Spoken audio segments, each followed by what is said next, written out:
PM മാഷോ, ഇന്നലെ Vadakara MP Shafi Parambil പോട്ടെ, ജനാധിപത്യത്തിൽ ഒരു MP-ക്ക് ഇന്നലെ തല്ലുകൊള്ളേണ്ടി വരുന്ന ഒരു അവസ്ഥ എങ്ങനെയാണ് ഉണ്ടാകുന്നത്?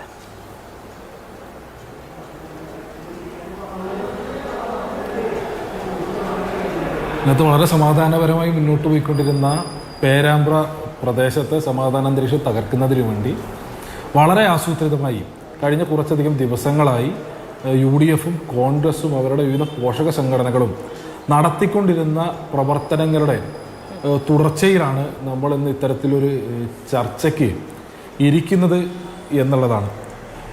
നമുക്കറിയാം, കഴിഞ്ഞ കുറച്ചധികം നാളുകളായി കേരളത്തിലെ കോൺഗ്രസിനെ സംബന്ധിച്ച് വിശിഷ്യ ഷാഫി പറമ്പിലും രാഹുൽ മാങ്കൂട്ടവും ഉൾപ്പെടെയുള്ള ആളുകൾ നേതൃത്വം കൊടുത്തുകൊണ്ടിരിക്കുന്ന കോൺഗ്രസിനകത്തെ ചേരിയെ സംബന്ധിച്ച് വലിയ അലിഗേഷനുകൾ, പൊതുസമൂഹത്തിനകത്ത് ഒറ്റപ്പെടുന്ന നിലയിലേക്കുള്ള വിവിധങ്ങളായിട്ടുള്ള വാർത്തകൾ, വിവരങ്ങൾ തുടങ്ങിയവ പുറത്തേക്ക് വരികയും അതിൻ്റെ തുടർച്ചയിൽ കേരളത്തിലെ പൊതുസമൂഹത്തിനകത്ത് സ്വീകാര്യത നഷ്ടപ്പെട്ട ഇക്കൂട്ടർ തിരിച്ച സ്വീകാര്യത ലഭ്യമാക്കുന്നതിന് വേണ്ടി ഏതു നിലയിലും സംഘർഷമുണ്ടാക്കുക, അതിനിടയിൽ കയറി ഷോ ഉണ്ടാക്കുക, ഏതെങ്കിലും നിലയ്ക്ക് നഷ്ടപ്പെട്ട പ്രതിച്ഛായ വീണ്ടെടുക്കുന്നതിന് വേണ്ടി അല്ലെങ്കിൽ ഈ നിലയിലേക്കുള്ളൊരു ഇരവാദം സൃഷ്ടിക്കുന്നതിനുള്ളൊരു സാഹചര്യം രൂപപ്പെടുത്തുന്നതിന് വേണ്ടി നടത്തിയിട്ടുള്ള അക്രമ പരമ്പരകളുടെ തുടർച്ചയിലാണ് നമ്മൾ ഇന്ന് ഈ ഒരു ചർച്ചയ്ക്ക് ഇരിക്കുന്നത്.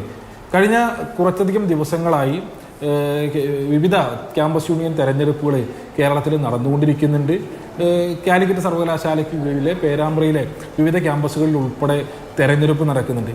ഈ തെരഞ്ഞെടുപ്പ് പ്രവർത്തനം ആരംഭിച്ച ഘട്ടത്തിൽ തന്നെ ഇവർ ഈ പ്രവർത്തനം തുടങ്ങിയിട്ടുള്ളതാണ്. ഇപ്പോൾ പേരാമ്പ്രയിൽ തന്നെയുള്ള സിൽവർ കോളേജ് കഴിഞ്ഞ കുറച്ചധികം കാലങ്ങളായി, അതായത് കഴിഞ്ഞ അവിടെ ക്യാമ്പസ് രൂപീകരിക്കപ്പെട്ട ഘട്ടം മുതൽ ഇങ്ങോട്ട് UDSF, വിശിഷ്യ MSF ഉൾപ്പെടെ നയിച്ചുകൊണ്ടിരിക്കുന്ന കോളേജ് യൂണിയനായിരുന്നു അവിടെ ഉണ്ടായിരുന്നത്. ഇതര വിദ്യാർത്ഥി സംഘടനകൾക്ക് പ്രവേശിക്കാൻ ഇടമില്ലാത്ത ലീഗ് മാനേജ്മെന്റ് കൈകാര്യം ചെയ്തുകൊണ്ടിരിക്കുന്ന ഒരു വിദ്യാഭ്യാസ സ്ഥാപനം. ആ വിദ്യാഭ്യാസ സ്ഥാപനത്തിനകത്ത് നോമിനേഷൻ പൂർത്തീകരിക്കപ്പെട്ട ഘട്ടത്തിൽ തന്നെ UDSF-ന്റെ നോമിനേഷനുകളാകെ തള്ളിപ്പോവുകയും UUC ഉൾപ്പെടെയുള്ള ഏറ്റവും പ്രധാനപ്പെട്ട സീറ്റുകളിൽ SFI വിജയിക്കുകയും ചെയ്ത ഘട്ടത്തിൽ ആരംഭിച്ചിട്ടുള്ള അക്രമ പ്രവർത്തനമാണ്. ആ ക്യാമ്പസിനകത്തുള്ള ആളുകളെ ആക്രമിക്കുന്നതിന് വേണ്ടി ഏത് വിധേനയും അക്രമം ഒഴിച്ചുവിട്ട് തെരഞ്ഞെടുപ്പ് അവസാനിപ്പിക്കുന്നതിന് വേണ്ടി ഇവർ ശ്രമം നടത്തി.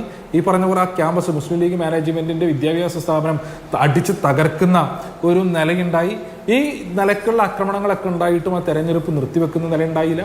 2 ദിവസം മുൻപ് തെരഞ്ഞെടുപ്പ് ദിനത്തിൽ CKG കോളേജിൽ ഉൾപ്പെടെ തെരഞ്ഞെടുപ്പ് പൂർത്തീകരിക്കപ്പെടുന്ന ഘട്ടത്തിൽ UDSF-നെ സംബന്ധിച്ച് വലിയ തോതിൽ ആ തെരഞ്ഞെടുപ്പിൽ അവർ നേരിട്ടിട്ടുള്ള പിന്നോട്ടുപോക്കിന്റെ തുടർച്ചയിൽ അക്രമം അഴിച്ചുവിടുകയും ആ ആക്രമണത്തിന്റെ തുടർച്ച എന്നുള്ള നിലക്ക് ഇന്നലെ നമ്മൾ കണ്ടു.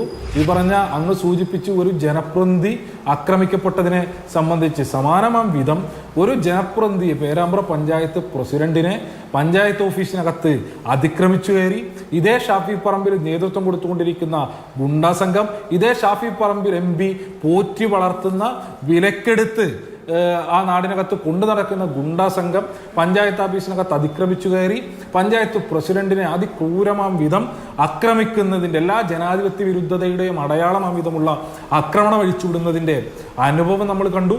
ആ ഘട്ടത്തിലൊക്കെ ഇവർ ആഗ്രഹിച്ചിരുന്നത്, ഇവർ ശ്രമിച്ചിരുന്നത് ഈ ആക്രമണ പരമ്പരകളുടെ തുടർച്ചയിൽ SFI പ്രവർത്തകരെ ആക്രമിക്കുന്ന ഘട്ടത്തിൽ, പഞ്ചായത്ത് പ്രസിഡന്റിനെ ആക്രമിക്കുന്ന ഘട്ടത്തിൽ, ഈ കൊലവിളികളാകെ മുഴക്കിക്കൊണ്ടിരിക്കുന്ന ഘട്ടത്തിൽ, ഈ അക്രമ പരമ്പരകൾക്ക് നേതൃത്വം കൊടുത്തുകൊണ്ടിരിക്കുന്ന ഘട്ടത്തിൽ ഏതെങ്കിലും ഒരു സന്ദർഭത്തിൽ പ്രകോപിതരായി ഇടതുപക്ഷത്തിന്റെ പ്രവർത്തകരുടെ ഭാഗത്തു നിന്നൊരു തിരിച്ചടി, ഒരു പ്രകോപനം ഉണ്ടാകും എന്നുള്ള അങ്ങനെ ഒരു സിറ്റുവേഷൻ ക്രിയേറ്റ് ചെയ്യുന്നതിന് വേണ്ടിയിട്ടുള്ള നിരന്തര ശ്രമമായിരുന്നു കഴിഞ്ഞ കുറച്ചധികം ദിവസങ്ങളായി ഇവർ നടത്തിക്കൊണ്ടിരുന്നത്. ഇന്നലെ പഞ്ചായത്ത് പ്രസിഡന്റ് ആയിട്ടുള്ള VK പ്രമോദിനെ ഉൾപ്പെടെ ആക്രമിച്ച ഘട്ടത്തിലും ഇവരുടെ ഉദ്ദേശം ഇതാണ് എന്ന് ബോധ്യപ്പെട്ട് ആ പ്രകോപനത്തിന് വഴങ്ങാതെ മറ്റു സംഘർഷം ഉൾപ്പെടെയുള്ളവയിലേക്ക് പോകാതെ ഇടതുപക്ഷത്തിന്റെ രാഷ്ട്രീയ നേതൃത്വം ആകെ ആ പ്രദേശത്തെ ഇടതുപക്ഷ പ്രവർത്തകരെ ആക്രമണത്തിന്റെ ഭാഗമാകാതിരിക്കുന്നതിന് വേണ്ടിയിട്ടുള്ള നല്ല കരുതലും ജാഗ്രതയും എടുത്ത ഘട്ടത്തിൽ ഇവരുടെ പദ്ധതികളാകെ പാളിപ്പോകുന്നതിൻ്റെ അനുഭവം ഉണ്ടായി. അങ്ങനെ പാളിപ്പോയതിൻ്റെ അനുഭവത്തിലാണ് തുടർച്ചയിൽ ഇവരുടെ എല്ലാ പ്രതീക്ഷയും നഷ്ടപ്പെട്ട ഏറ്റവും ഒടുവിൽ പോലീസിനെ ആക്രമിക്കുന്നതിന് വേണ്ടി, പോലീസിന്റെ മെക്കിട്ട് കയറുന്നതിന് വേണ്ടി, ആ നിലയിൽ പോലീസുമായി ഒരു അക്രമം ഉണ്ടാക്കി അത്തരത്തിലൊരു സീൻ ക്രിയേറ്റ് ചെയ്യുന്നതിന് വേണ്ടി അടക്കം ഇവർ ശ്രമം നടത്തിയിട്ടുള്ളത്. വളരെ ആസൂത്രിതമായ വലിയ ഗൂഢാലോചന ഇതിന്റെ പുറകിലുണ്ട്. ആ ഗൂഢാലോചനയുടെ തുടർച്ചയിലാണ് അറിയാൻ ഒരു സംഘർഷാന്തരീക്ഷം ഉണ്ടായാൽ, ഈ വിധത്തിലുള്ളൊരു പ്രതിസന്ധി ഉണ്ടായാൽ ആ ഘട്ടത്തിൽ ഉത്തരവാദിത്വപ്പെട്ട ജനപ്രതിനിധികളെ സംബന്ധിച്ച്, ഉത്തരവാദിത്വപ്പെട്ട രാഷ്ട്രീയ നേതൃത്വത്തെ സംബന്ധിച്ച് അതൊരു പ്രശ്നത്തിലേക്കോ ഒരു സംഘർഷത്തിലേക്കോ പോകാതെ ഒഴിവാക്കുക എന്ന ഉത്തരവാദിത്വമുള്ള ആളുകൾ, ആ നേതൃത്വം തന്നെ നിങ്ങൾ സംഘർഷം ഉണ്ടാക്കണം എന്ന നിർദ്ദേശം കൊടുത്ത് പേരാമ്പ്രയിലെ തുടർച്ചയിൽ എവിടെയെങ്കിലും ഷാഫി പറമ്പിലിന് അടി കിട്ടിയിരുന്നോ?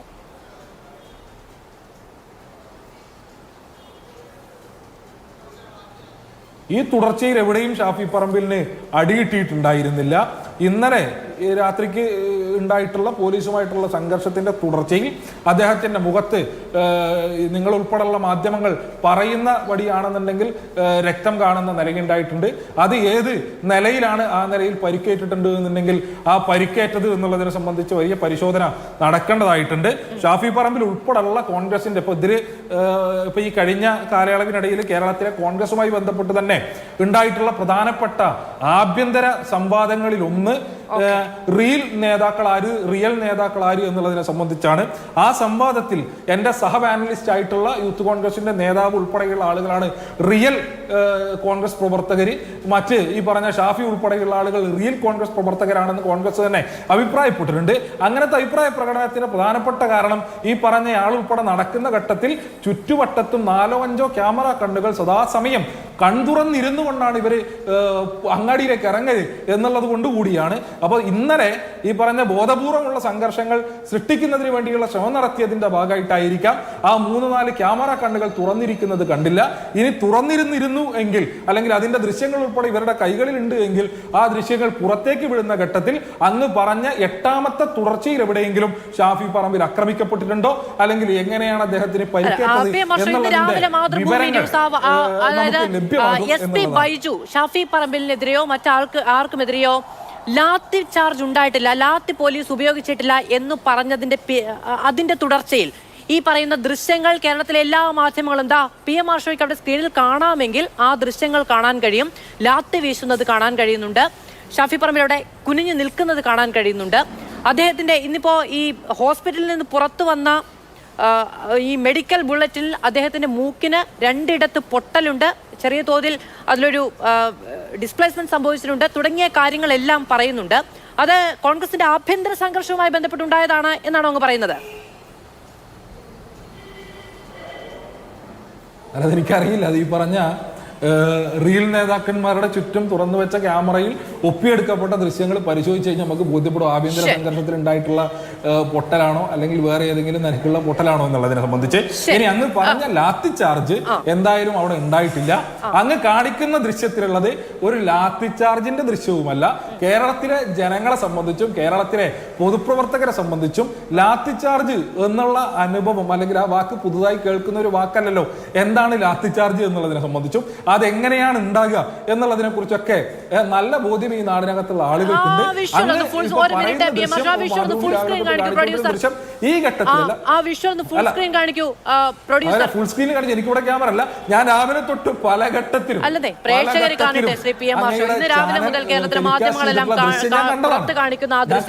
കേരള പോലീസിന്റെ കയ്യിലുള്ളത് ഒലക്കയാണോ എന്ന് നാട്ടുകാരൊന്ന് കാണട്ടെ. ഈ ലാത്തി വെച്ച് അടിക്കുന്നതിനെ അല്ല ലാത്തി ചാർജ് എന്ന് പറയുന്നത് എങ്കിൽ ഒരു സംഘർഷാന്തരീക്ഷത്തിലേക്ക്